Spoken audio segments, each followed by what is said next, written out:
This is a wonderful thing that you're sharing. Mystery. Does anybody know Mystery, the pickup artist? Mm-hmm. He used to be on TV. He teaches men how to go out and pick up women. He said, in his opinion, he's now $5,000 for a weekend seminar. He says the number one reason people are single is they don't get out enough. Yeah. No doubt. I, however, get $25 for a weekend seminar. And I believe the number one reason people are single who don't want to be is because they're still living in a fantasy that it's going to happen like magic. Can you elaborate on that? Yes, I would love to. Well, maybe you should elaborate on your fantasies. What?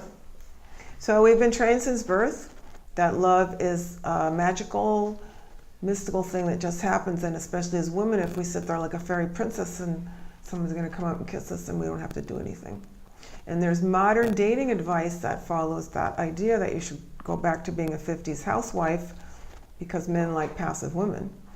And the state of the world today is, if you sit and wait, you're going to be still waiting when you're 70, 80, 90 and on, because the world has changed. We have told men not to approach us. We have told them it's sexual abuse. We have told them we don't like unwanted attention, and men have listened.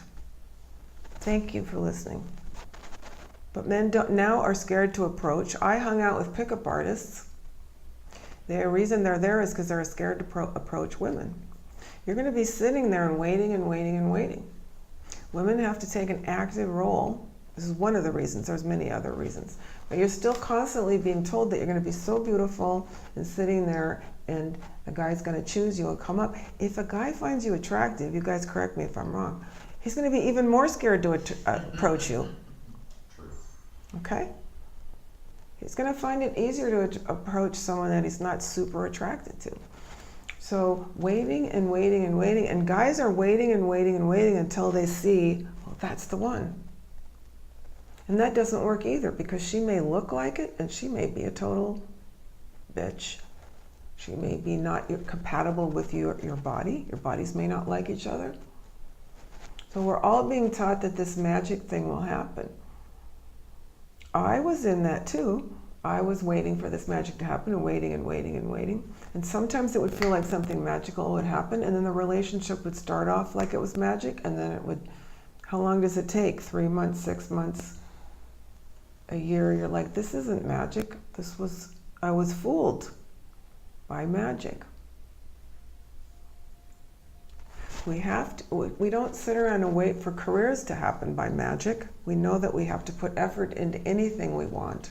If I want to learn to speak Spanish, I'm not waiting for it to suddenly descend because I live in a bilingual city.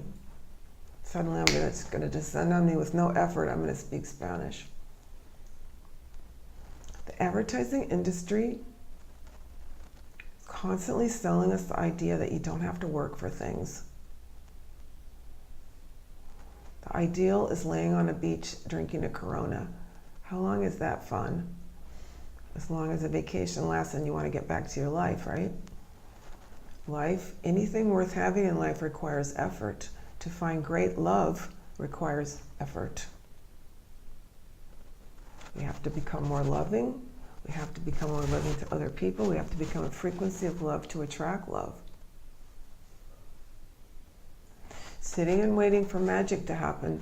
Sitting at home, I used to sit and watch Netflix alone at night, and I don't know, love was supposed to magically come somehow when I'm walking down the street or something.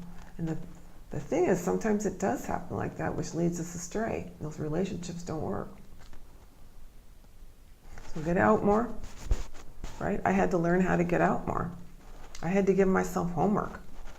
I had to text, message X number of guys each week on the dating sites. I have to make myself, I joined 30 meetups. And I would get invitations and I would be scared to go, or I'd go or whatever, but I'd make myself get out.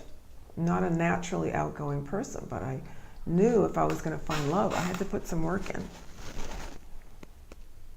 Speed dating, all kinds of things. You get yourself out where you can get your bodies in close enough proximity to see if your bodies resonate together. Otherwise, it's on paper, it's all mental.